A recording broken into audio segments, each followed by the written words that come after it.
was therapy for me.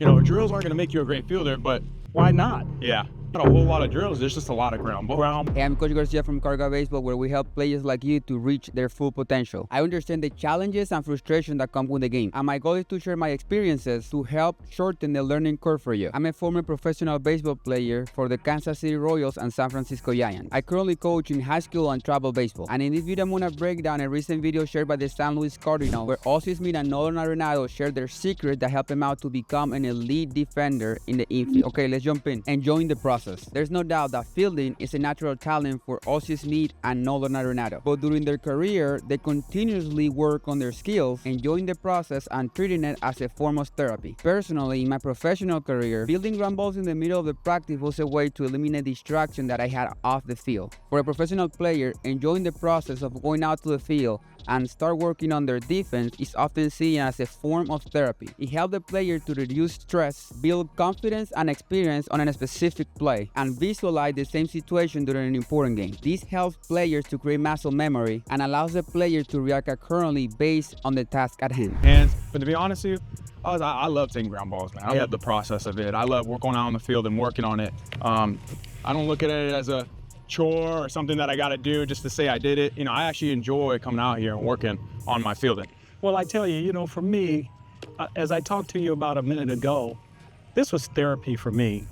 It gave me a chance to get away from the rest of the world, and here I'm in my own world, and I'm able to, there are no restrictions. I'm able to create as I feel. Yeah, absolutely. And I never had any restrictions as far as playing defense. I never locked myself into a certain way of making a play either. I said, well, you can't do it like this. People say, a lot of times I would hear, well, you can't throw off of that foot, or you can't throw off of this foot.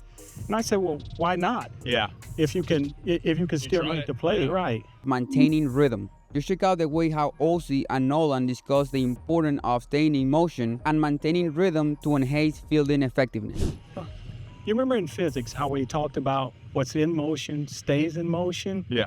So anytime you got movement, it makes it easier to flow into the play. Absolutely. Like I said, that's why I never wanted to start like with no movement. Right. I always want to keep my body moving.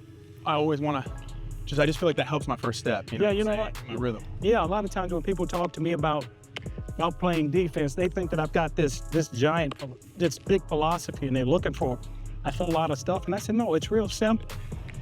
The body reacts to what it sees. Absolutely. And if the body's moving, it's easier to go left, right, back, forward. I agree. I think, it's funny, I always get asked what drills you've done throughout your career. I'm like, there's not a whole lot of drills. There's just a lot of ground balls. A lot of ground balls. I mean, there's, drills aren't going to make you a great fielder, but if you work on ground balls and making the throw and throwing from different angles, that's how you become a better fielder. That's exactly right. Drills help, but getting out there on a field and throwing, that's how you get better. The importance of staying in motion for an infielder is key. A common problem that I see from amateur infielders is that they often field ground balls flat-footed, especially when we talk about footwork. Working with your feet from right to left and fielding the ball when your feet moving help you to improve your rhythm and being able to adjust effectively. For me, what personally helped me out to improve my rhythm when I was fielding a ground ball, it was to stay in my toes, so it will be easier for me to adjust, especially when in short steps, in case that I get a hop that I'm not expecting. Especially when I have to field a ground ball when a fast runner, it was extremely important for me to keep a good sequence working from my right foot to my left foot and keep my feet moving when I'm about to field the ball, which also helped me out to increase my accuracy and the speed of my throws. Okay, the importance of preparation. In this video, Nolan emphasized the importance of preparation, including studying scouting reports and trusting both his instincts and provide data.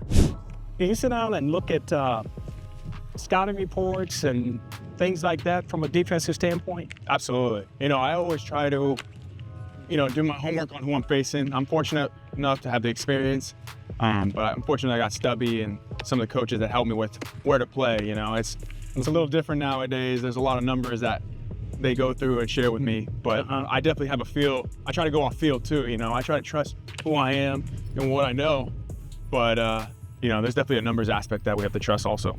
Obviously, at middle school, high school, maybe at college, you might have some data or some information about the team or hitter that you're facing in that game. But from my perspective, the most important part is to pay attention to read the swing side of the hitter, and to also read the signs from the catcher. Especially when the catcher is asking for a breaking ball pitch, I highly recommend you to play 1 or 2 steps to the bullseye, trying to anticipate that the hitter is going to be a little bit out front, which is going to help you out to be in the right position and complete the play so much easier. Also, when we talk about information or data, it's extremely important to know the speed of the runner. This is going to help you out to figure out how much time do you have to complete a play even before the ball gets hit to you. It's also important to pay attention to your coaches because they're going to help you out to move you right or left depending on the game situation. Especially because they're the one calling the pitches from the dugout. To become an elite infielder, you should gather as much information as possible. This means knowing and anticipating what to do even before the ball gets hit to you, based on the type of runner or game situation. Trusting your instincts is also extremely important in order to adjust to a ground ball or a play that was not expected. I often talk to my players to emphasize on the importance of taking quick decisions based on their instincts and previous experiences.